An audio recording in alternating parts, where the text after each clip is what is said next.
les taureaux. Allez, c'est parti. On va aller voir un petit peu ce que vous réserve ce mois de septembre. Allez, je vais tirer les 9 cartes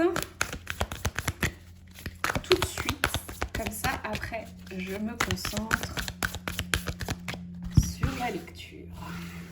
Allez, donc c'est parti. Énergie générale, le défi, le conseil, domaine sentimental, le défi, le conseil et pour le pro. Hop. Allez, c'est parti, on y va. Vous voyez bien, toutes les cartes, c'est nickel. Allez les taureaux, énergie générale de ce mois de septembre. Un page de pentacle, je trouve que ça vous va très bien les taureaux. Alors, on a ce page de pentacle, ce personnage féminin qui est assis au bord d'une fontaine, qui a fait du shopping. Hein. On voit qu'elle a fait du shopping. Peut-être qu'elle a préparé sa rentrée scolaire. On voit là des crayons. D'ailleurs, vous pouvez aller écouter sur mon podcast ou même sur la chaîne YouTube. J'ai fait un tirage général sur les énergies de septembre et on a ce page de pentacle qui ressort. En tout cas, on a ce personnage féminin qui a un pied au sol, un pied levé et qui lance une pièce. Alors, je pense qu'elle lance une pièce pour faire un vœu, vous savez, dans la fontaine. Et je trouve qu'il vous va bien, ce personnage, les taureaux, parce qu'on sait que le taureau, il aime bien, donc déjà le shopping, c'est généralement plus ou moins votre truc. En tout cas, vous aimez le beau, vous aimez le confort, mais vous avez du mal à bouger. Et ce page de pentacle, il a des difficultés à avancer, à se lancer, à prendre des décisions et à choisir une direction. Et donc, on a vraiment ce sentiment-là sur septembre, c'est dur de se relever là un petit peu de cette fontaine et de continuer d'avancer, de faire ce premier pas. Le page de pentacle, il fait les choses bien, mais il les fait lentement. La vitesse, c'est pas trop son truc. Il a besoin de temps pour bouger. Il a certainement des décisions à prendre. C'est peut-être pour ça qu'elle fait un vœu d'ailleurs. Peut-être qu'elle demande un signe, pour savoir ce qu'elle doit faire, par où avancer. Elle a l'air plutôt satisfaite quand même de sa journée shopping, mais maintenant il faut qu'elle continue. Et donc c'est un petit peu ça là, votre mois de septembre, les taureaux. Vous êtes un petit peu entre deux. Il faut que je me lance, il faut que je continue, il faut que j'avance. Mais il faut quoi. Allez, votre défi du mois, la tempérance. Ok, c'est un petit peu le calme dans la tempête. C'est trouver son équilibre. Je dis souvent que ce mois de septembre, c'est un mois de réorganisation. C'est comme si on commençait à chaque fois une nouvelle année, je trouve, en septembre. Même plus qu'en janvier pour moi.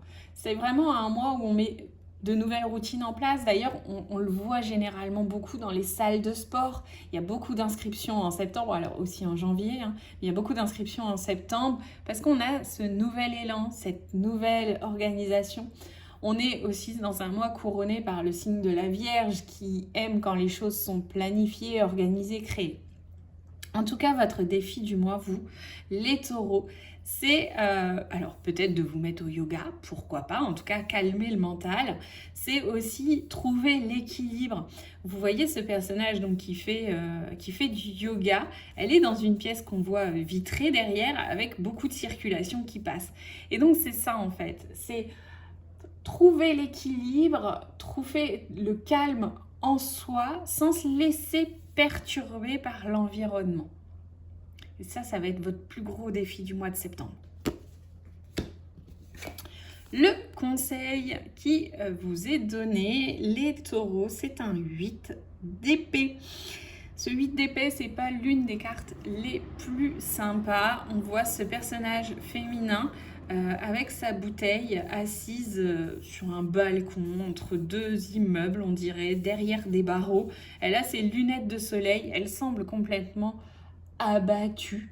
Je pense qu'elle a un petit peu trop usé de la bouteille et elle est un peu en proie à ses angoisses, à ses pensées, à ses croyances limitantes peut-être.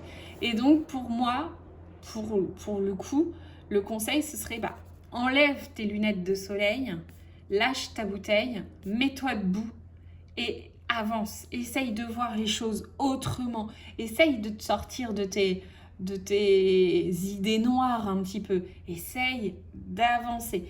Et donc, je pense que ce défi-là de calme, de méditation, d'équilibre, c'est très important. Et donc, pour moi, ce 8 d'épée, il vous propose vraiment de travailler là-dessus. Alors, vous pouvez tester, bien sûr, la méditation, le pilate, le yoga. Si vous êtes plus du genre sportif, peut-être une activité douce. Quelque chose qui vous permette de mettre le mental au repos. Quelque chose qui vous permette aussi d'avoir plus de pensées positives que de pensées négatives. Dans le domaine sentimental, l'énergie générale, c'est un 7 de pentacles. Alors, sur ce 7 de pentacles, on voit une photo d'un couple dont le monsieur semble très médaillé, militaire, et on a dessous un cadre avec toutes les médailles et on voit des mains qui sont en train de poser ces médailles. On a donc une idée que les choses prennent du temps, que tout ne se construit pas du jour au lendemain, qu'il faut beaucoup de persévérance, pardon pour le bruit, beaucoup de persévérance, beaucoup de patience pour construire quelque chose et que ça se construit petit pas par petit pas, étape par étape, année par année. Donc vraiment, avec ce 7 de pentacles, on a quelque chose de l'ordre de « ça prend du temps ». Donc l'énergie générale dans le domaine sentimental, c'est les choses prennent du temps. Tout ne se fait pas comme ça du jour au lendemain. Le défi d'un point de vue sentimental, c'est un roi d'épée. Ce roi d'épée, on voit là cet inspecteur de police qui semble en grande réflexion. Il est certainement en train d'essayer de résoudre une enquête. On voit son tableau avec toutes ces punaises, tous ces petits cordons qui relient des infos à droite à gauche. On a vraiment une grande réflexion, une grande analyse. Donc peut-être que votre défi, ça va être soit d'arrêter de tout analyser, d'être à la recherche de la petite bête, du petit problème, soit justement d'analyser les choses avec objectivité, comme le ferait un inspecteur de police. C'est-à-dire que l'inspecteur, il émet des hypothèses et il attend d'avoir des preuves pour vérifier ces hypothèses. C'est-à-dire que jusque-là, ce ne sont que des hypothèses. Qui dit hypothèse ne dit pas vérité absolue. Et donc, ça demande de la réflexion, du travail, de l'analyse. Donc ça, c'est votre défi dans le domaine sentimental. Et donc, le conseil, c'est un 8 de coupe. Et le conseil dans le domaine sentimental, c'est peut-être de lâcher ce qui ne vous convient plus, de faire le point sur ce qui ne vous convient pas. On voit ce personnage masculin qui a un bébé dans les bras et ce personnage féminin qui est dos tourné et qui part, qui a ses papiers, ses dossiers, qui a un léger regard en arrière. Et on la voit en fait lâcher quelque chose, prendre une nouvelle direction. Peut-être faire aussi ce qu'elle a décidé de faire, ce qu'elle avait envie de faire. Donc on a quelque chose de l'ordre, je dois lâcher ce qui ne me convient pas. Donc c'est ça le conseil. Peut-être que vous êtes dans une phase où les choses prennent du temps. Effectivement, ok, on est dans cette énergie-là, les choses se font lentement. Mais lentement parce que c'est le temps de la réflexion aussi, donc le temps de l'analyse. Donc votre défi, ça va peut-être être d'analyser ce que vous voulez, ce que vous ne voulez plus, être concret. Et enfin, de vous diriger vers ce qui vous convient vraiment. Ok les taureaux, allez, Alors, on continue pour le domaine pro, l'énergie générale. J'ai un 6 de pentacle. Le 6 de pentacle, les premiers mots-clés qui sortent, c'est donner, recevoir. On voit ce personnage masculin de dos, bien habillé, hein, il est en costume et il est en train de jeter des pièces dans l'étui à guitare de ce jeune groupe qui fait de la musique dans la rue. Donc, on a cette notion où eux font de la musique et lui, en contrepartie, donne quelques pièces. Et donc, dans le domaine professionnel, l'énergie générale à laquelle je pense, c'est d'être dans cet équilibre, de ne pas toujours tout donner, apprendre à recevoir, et ne pas toujours être dans le recevoir, apprendre aussi à donner. C'est-à-dire qu'il faut trouver l'entre-deux. C'est-à-dire que, par exemple, si vous faites beaucoup d'heures, si vous êtes tout le temps en train de rendre service, eh ben, apprenez aussi à demander une contrepartie.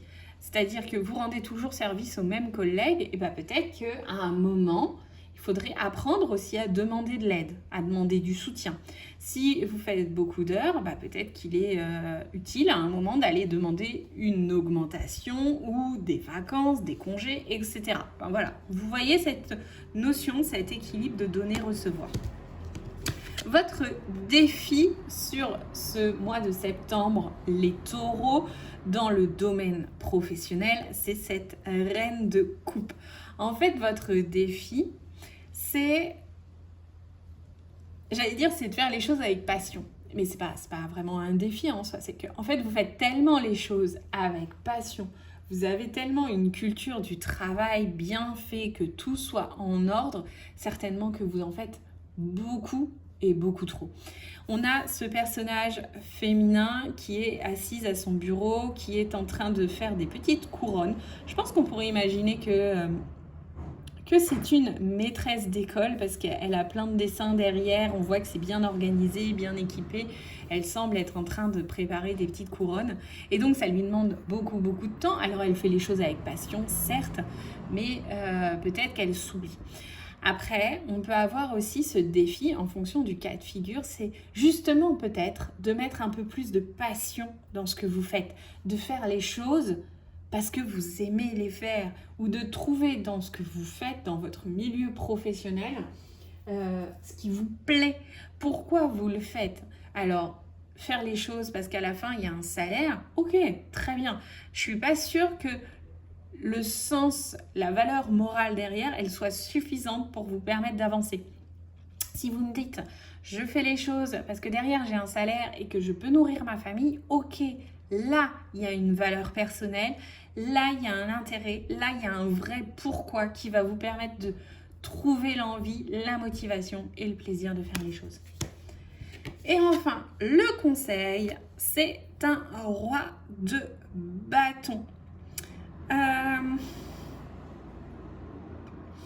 Alors, d'un premier abord, moi, ce roi de bâton, et notamment là, sur ce jeu de cartes, on voit donc ce cuisinier qui est en train de faire une préparation, donc certainement des gâteaux, parce qu'on voit des moules, peut-être des moules à muffins à côté, et on voit des personnes qui le regardent, qui l'observent. Il a l'air de parler, et c'est un peu comme s'il enseignait. En fait, il est maître, il est devenu expert dans sa pratique, donc dans la cuisine, et là maintenant il enseigne à d'autres, à de nouvelles personnes, à d'autres générations, peut-être de futures générations de pâtissiers, de cuisiniers, et donc il enseigne, il explique, il fait part de son savoir. Et pour moi, le conseil, notamment pour que vous trouviez de la passion dans ce que vous faites, que vous soyez dans ce donner-recevoir, c'est vraiment d'être comme un enseignant. Vous savez, la personne qui transmet son savoir pour enrichir les autres et s'enrichir soi-même. Donc, voilà le conseil pour le domaine professionnel. On a un tirage qui est très riche. On a beaucoup de personnages de la cour. On a quand même une notion d'équilibre qui est importante pour vous à trouver avec cette carte de tempérance. il faut que vous soyez dans l'équilibre. On a cette carte de tempérance qui est dans l'équilibre. On a ce 6 de pentacle qui est aussi dans un équilibre donner-recevoir. On a ces deux rois là qui ont aussi une certaine maîtrise. En plus, on pourrait imaginer qu'ils se parlent, qu'ils réfléchissent ensemble.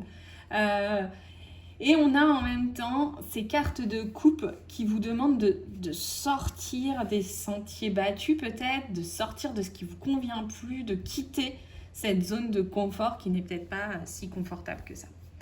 Voilà les taureaux, je vous souhaite un très très bon mois de septembre. J'espère que ces conseils vont vous permettre d'avancer au mieux sur ce mois.